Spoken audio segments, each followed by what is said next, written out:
What's going on, everyone? Got a 2023 Kia Sportage. I'm gonna show you how to reset the oil change reminder and the maintenance reminder. Okay, this car actually has two of them. This is the more of a base model type Sportage. So if your cluster looks like this is how you're gonna do it. There's a menu button right here on your steering wheel. We're gonna use that to go through the menus. Let me go ahead and zoom in a little bit. And what you're looking for is the gear sub right here, which is user settings, and go down to convenience. Okay, now you're gonna push this button right here in. That's your enter button.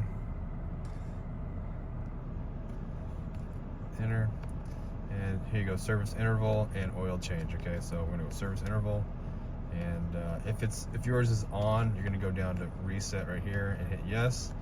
Then we'll go back and then go right here, oil change reminder, reset, hit yes. Okay, and that's basically how you do it. Well, hope the video was helpful. If it was, appreciate it if you drop me a comment, leave me a like. See you guys in the next video.